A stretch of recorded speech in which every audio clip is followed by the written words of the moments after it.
Olá pessoal, seja bem-vindo ao Exercita Matemática, eu sou Yuri Medeiros. Eu estou aqui para continuar a nossa aula sobre equações do segundo grau. Na aula anterior vimos que uma equação do segundo grau poderia ser definida como sendo da forma a vezes x elevado ao quadrado mais bx mais c. Tudo isso igual a zero, ok? Se você reparar bem, isso aqui é uma fórmula geral.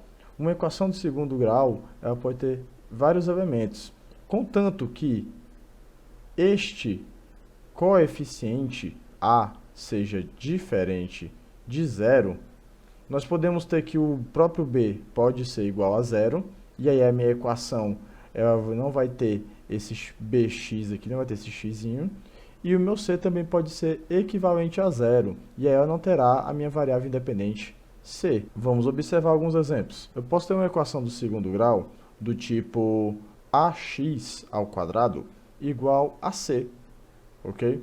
Onde a solução dela pode ser resolvida ao executar alguns pequenos passos. Se você reparar bem, ela não tem o elemento bx. O elemento bx aqui ele não existe, porque o b é igual a zero.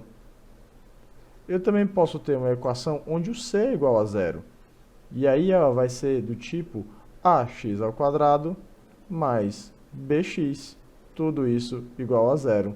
Nesta equação, o c é igual a zero, pois ele não aparece.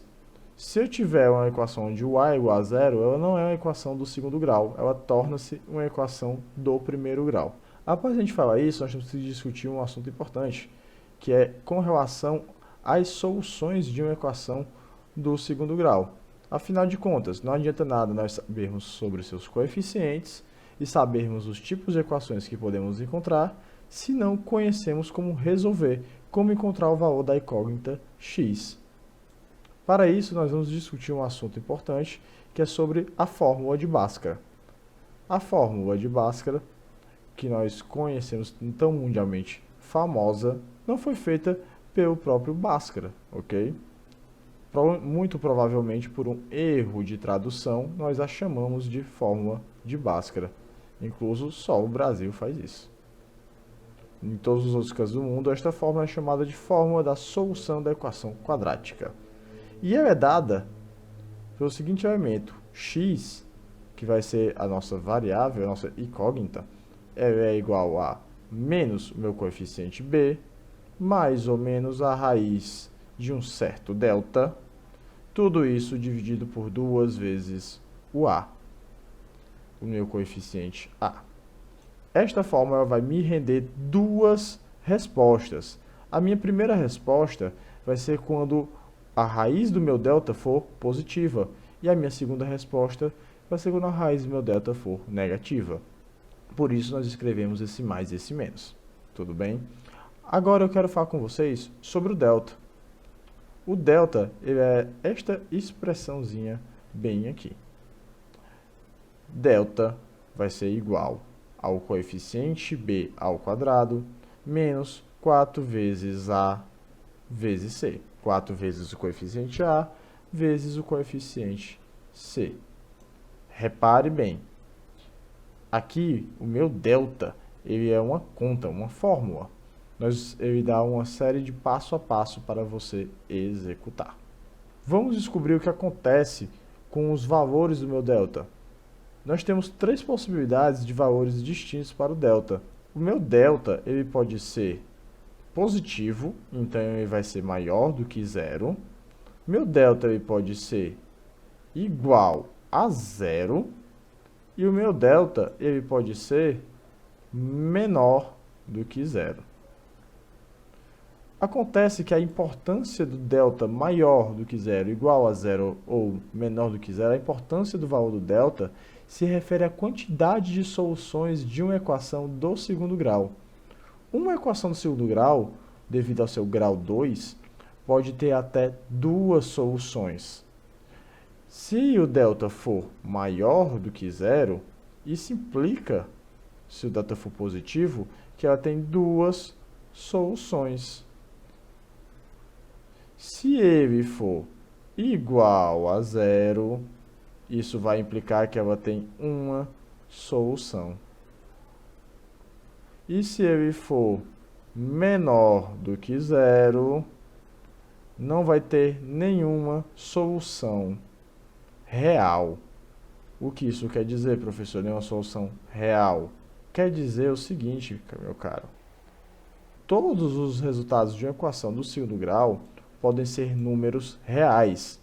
Quando o delta é menor do que zero, não existe números reais, pois você vai ser obrigado, quando for utilizar a fórmula de Bhaskara, a tirar a raiz de um número negativo.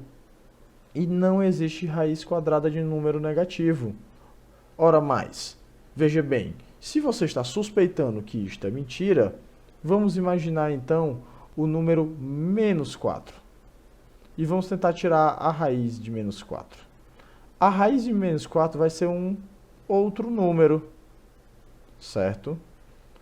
Para resolvermos isso, nós temos que descobrir quem é esse número que elevado a 2 vai ser igual a menos 4. Você consegue imaginar um número que elevado a 2 igual a menos 4? Você pode pensar no menos 2, um erro comum. Menos 2 elevado a 2 não vai dar menos 4. Menos 2 elevado a 2 vai ser equivalente a menos 2 vezes menos 2. E isso é igual a 4 positivo, certo? Então, essa é a importância do delta numa equação do segundo grau. Vamos observar aqui este delta e vamos tentar calcular ele com um exemplo. Olha aqui, esta é a equação. X ao quadrado mais 2x mais 1. Tudo isso igual a zero. O delta desta equação vai ser igual ao coeficiente b ao quadrado menos 4 vezes a vezes c. Vamos identificar quem são os meus coeficientes antes de qualquer coisa. Esse é o meu primeiro passo. O meu coeficiente a vai ser o 1, pois o 1 é quem está multiplicando o x ao quadrado. O meu coeficiente b vai ser o 2, pois ele está multiplicando o x, e meu coeficiente c vai ser igual a 1. Vamos agora aplicar a fórmula do delta para descobrir quantas soluções tem esta equação. O delta já é igual a b ao quadrado, o valor de b é igual a 2, então fica 2 ao quadrado, menos 4 vezes o valor de a, que é 1, vezes o valor de c, que é 1. O delta, então, será igual a 2 ao quadrado, que é 4, menos 4 vezes 1, menos 4. 4 menos 4 vezes 1, menos 4. Então, fica delta igual a 4 menos 4. 4 menos 4 é igual a 0. Se você reparar bem, quando delta é igual a 0, a minha equação possui uma solução. Tá aí. Bem simples de se calcular. Espero que tenham curtido e até a próxima.